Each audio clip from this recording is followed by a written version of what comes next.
began his flying and his flight training here at Litchfield with WLS Aviator Flying Service in September of 1969.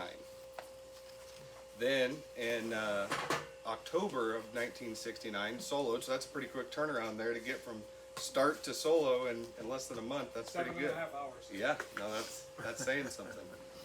And so, and that was under, it was Merle Stennett was your instructor for that? Okay. And also, now I can't think of his name. Yeah. I'll think of it in a minute. Was I had it two instructors. Michael Bates? Or no, Michael Bates was your examiner. Was Don Millette? Don Millette. Millette. Okay. Yeah. So Yeah, the he two was of them your trained sign off. whoever was available. Okay, yeah, so you did your sign off for your private pilot practical. So then you took your private pilot practical in April of 1970, and on that same day, Vernetta became his very first passenger. Then 3 months later, in July of 1970, Lindell proposed to Vernetta on a flight. I'm guessing, based on the fact that we're all here, that you said yes, so that's good. And then People tease her, says that she either had to say yes or step out. that's true. Yeah, it is a little bit of an unfair situation there. No. But then over the next several years, you know, they had 6 kids together, so there was a family to take care of. And Lindell worked in the construction industry, building homes and general construction. But he never lost his love for aviation. And then in the mid-90s, he actually began flying Lifeline and Angel flights. For those of you that don't know what that is, that's where you transport medical patients to various facilities throughout the country. Even one night, in the middle of the night, transporting a child to Pennsylvania so that they could be there in time for a transplant the next morning.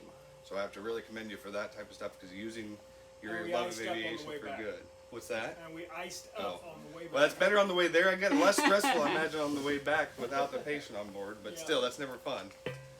And then you also trained some pilots that were missionaries in Guatemala on how to fly in the mountains of Guatemala and transport supplies and medical patients when needed. And then he also provided or flew some emergency equipment to tornado victims in Kentucky. So Lindell's not just been out there punching holes in the sky, he's using his aviation and his passion for it to spread some good throughout the world, and that's great to see, and I really commend you for that. So now, as part of this award nomination, we have to request what's called a blue ribbon packet from Airman Certification in Oklahoma City. This is basically a time capsule of every certification activity that you've done since you got your private pilot certificate. Now I have to tell you, there was actually an error on your private pilot application. I don't know if you're aware of that. I don't know if it got kicked back. I don't think it did.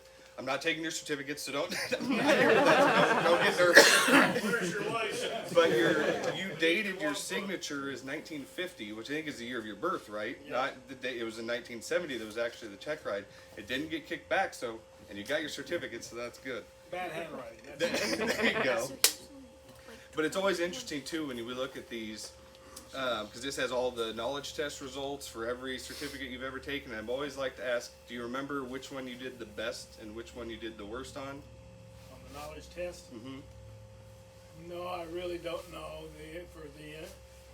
For the private pilot was all true and false and essay. There was not like a it little is different, now. yeah. We Mhm. did not have A, B, C, D to pick from. Right. You had to write and know the answers. Right.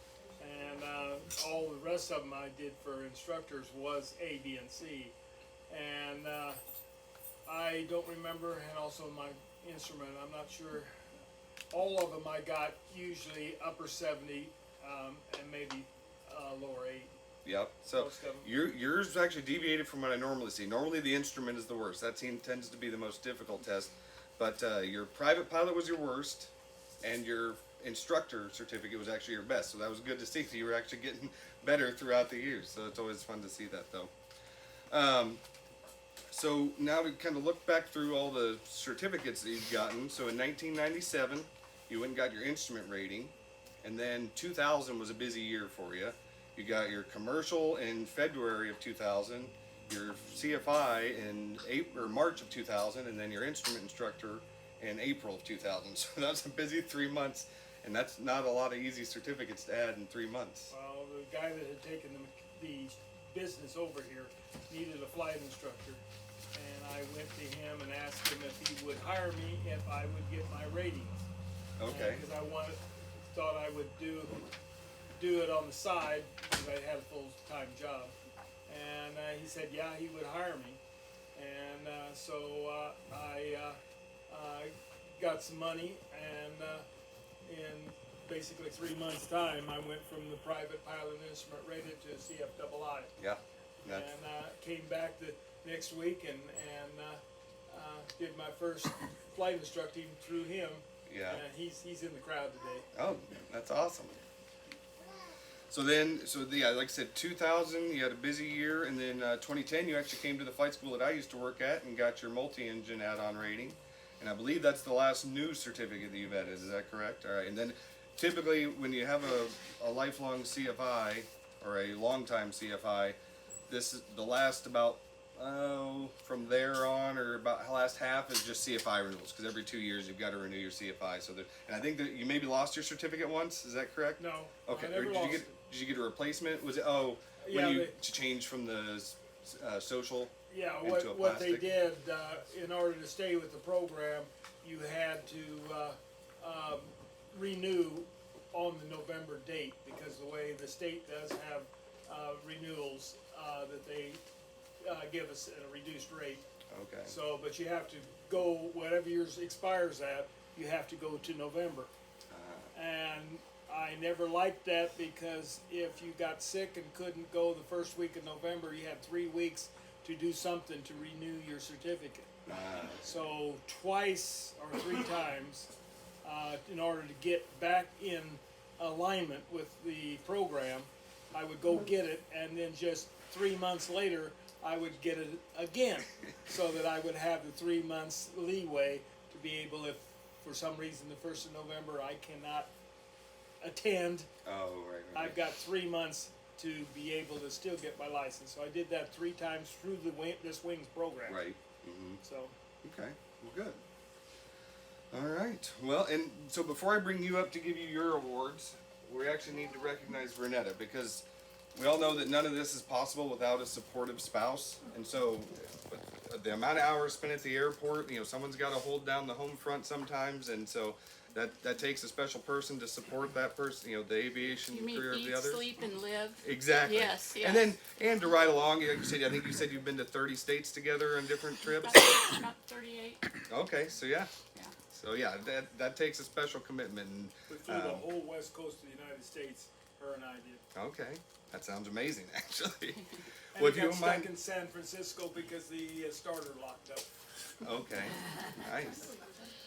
Well, in recognition of your commitment, this is the Wright Brothers spouse pin Thank you. presented to you for all your years of commitment Thanks. for Lindell. Thank you.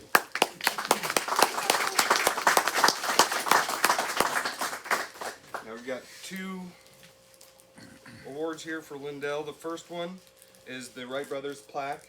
This is the one that I drove to St. Louis and got yesterday. Last minute they got it. Pretty. But this says the Wright Brothers Master Pilot Award presented to Lindell E. Hart, March 1st, 2024, in recognition of your 50 years of exemplary aviation experience, distinguished professionalism, and steadfast commitment to aviation safety. And then this is your certificate that's signed by Mike Whitaker, our current FAA administrator, in recognition of your dedication and your contributions to the aviation community. So on behalf of the Springfield FSDO, I'd like to have you come up here and present you with these awards.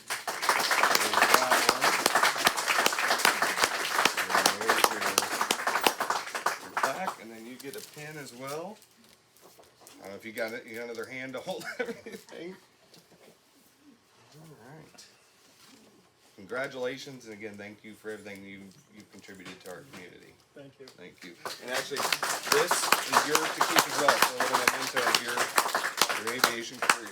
That's some good night reading. Oh yeah, and it's photocopies of the original documents, so you can see some of the original signatures and the people, everybody that signed you off for a check ride, all the hours you had at different times in your career. So it's always interesting to look back at those things. Yes. One thing that I always did hate is you used to always have to surrender your certificate to get the new one. When I surrendered my original one, I told them I wanted it back, because they will mark it and send it back to you. And time passed, it didn't come back. I called Oklahoma City. well, we've destroyed that. And I said, I wanted to keep it because they were saying the person that actually signed it was only in office for a short period of time. They said, don't lose that. Okay. And Yeah. So your initial temporaries are all in there. I know that. So that one, you do have copies of those as Yeah. well. So. thank you. All right. Well, thank you. And do we want to take a break before we have Bill come up, or are we ready? You want to maybe take like a 5-10 minute break, and then we'll have Bill Hopper from And